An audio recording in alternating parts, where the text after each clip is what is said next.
धार से खबर है, जहां पर भोजशाला के पास नमाज व्यवस्था को लेकर बढ़ा विवाद। भोजशाला में जुमे की नमाज को लेकर सहमति नहीं बन पाई। नमाज स्थल पर प्रशासन मुस्लिम समाज की बैठक बेनतीजा।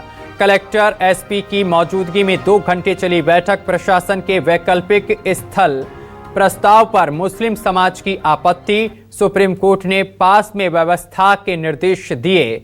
मुस्लिम पक्ष नमाज स्थल विवाद पर मामला फिर सुप्रीम कोर्ट पहुंचा।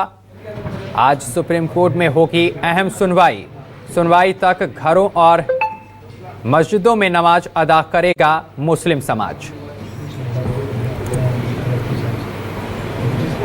वो रास्ते में बस वही बचे, बाकी सब आ ही गए। सोहेल साहब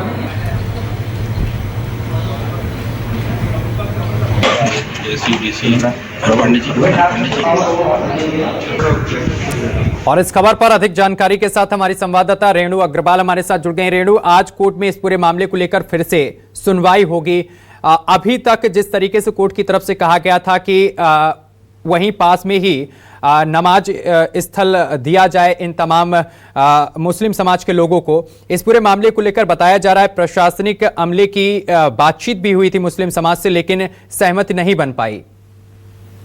जी, आपको बता दूं कि कल रात को भी मुस्लिम समाज से जो है जिला प्रशासन और पुलिस कप्तान के द्वारा पुलिस कार्यालय, पुलिस अधीक्षक कार्यालय में एक बैठक आयोजित की गई थी, जिसमें तमाम जो याचिकाकर्ता हैं वो भी पहुंचे थे। वही मुस्लिम समाज के जो मुख्य लोग हैं वो पहुंचे थे। लगातार लगभग 2 घंटे तक 9:30 से लगभग 12 बजे तक इन लोगों के बीच बातचीत चलती रही, लेकिन बातचीत बेनतीजा रही, क्योंकि जो जिला प्रशासन और पुलिस प्रशासन के द्वारा उन्हें शहर की शांति सहित तमाम स्थलों को बताया गया, शहर की शांति और सौहार्द बनाए रखने की अपील की गई और उन्हें जो 40 स्थान बताया गया है उस पर नमाज पढ़ने की बात उन्हें बताई। लेकिन जो मुस्लिम पक्ष है में अब्दुल समद के द्वारा मीडिया को बताया गया कि उनका दूसरे स्थान पर नमाज पढ़ने का नहीं, बल्कि जहां वो 700 वर्षों से नमाज पढ़ते आ रहे हैं वहां नमाज पढ़ने का मामला है।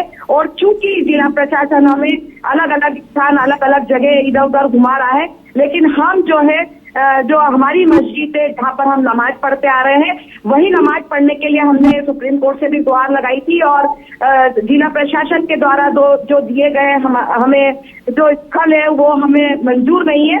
वही उन्होंने कहा कि अब हम अगली तारीख जो है 24 आज है, मतलब सुप्रीम कोर्ट में, तो हम सुप्रीम कोर्ट में अपना पक्ष रखेंगे। और जिस प्रकार से हम विगत दिनों से घर और मस्जिदों में अपने अपने घरों में अपने अपने घरों के नजदीक मस्जिदों में नमाज पढ़ते आ रहे हैं, उसी तरह से नमाज पढ़ेंगे। लेकिन सुप्रीम कोर्ट के फैसले का भी, सुप्रीम कोर्ट के आदेश का भी जो है जिला प्रशासन पालन नहीं कर रहा है। ये बात अब्दुल समद ने कही थी।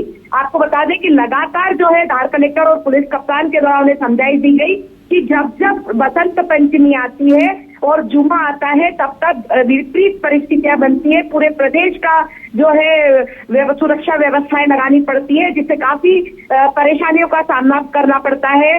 पूरा तंत्र यहाँ लग जाता है। लेकिन मुस्लिम समाज के द्वारा सिर्फ एक ही बात कही गई कि हमारे द्वारा जिस स्थान पर नमाज के लिए हमने सुप्रीम कोर्ट में बात कही थी और सुप्रीम कोर्ट ने जो हमें आदेश दिए है उसका पालन हमें करवाना है। इस पूरे मामले को लेकर फैसला कब तक आएगा, कब सुनवाई होगी? जी, आज सुनवाई होना है, इसके बाद अंतिम सुनवाई 5 अगस्त को होना है। अभी फिलहाल जो है सुप्रीम कोर्ट में आज सुनवाई होना है, तो देखना होगा कि सुप्रीम कोर्ट आज क्या निर्देश देता है। चलिए, बहुत शुक्रिया आपका तमाम जानकारी साझा करने के लिए। हिसाब से हमने ये भी कहा था कि आपने हमारे नमाज का जो वक्त कोर्ट ने डिसाइड किया था 1 से 3 का, वो आपने यही मीटिंग में हमारा ख़राब कर दिया, तो हम अब नमाज पढ़ने हम कहाँ जाएंगे। तो उस पर आपत्ति दर्ज कराते हुए हमने माननीय सर्वोच्च न्यायालय के समक्ष हाजी मुनीर अहमद साहब की पिटीशन में एक एप्लीकेशन मूव की है कल। उसमें ये हमने कहा है कि जो हमारी आपत्ति है वो दूरी को लेकर है, और जो कोर्ट माननीय सर्वोच्च न्यायालय का जो ऑर्डर है वो बिल्कुल साफ़ है कि करीब से करीब स्थान पर आप नमाज की व्यवस्था करिए। चूँकि कोर्ट का ये आदेश था कि आप आपके 700 सालों की जो प्रैक्टिस करते आ रहे हैं वो आप वापस से जारी करिए, इसका कोई अंतिम आदेश पर इफ़ेक्ट नहीं होगा। इसलिए हम सारे जनप्रतिनिधि, पिटिशनर, इंटरवीनर सब हाजिर हुए थे उस मीटिंग में भी, और आज भी हम लोग इनके बुलावे पर हाजिर हुए हैं।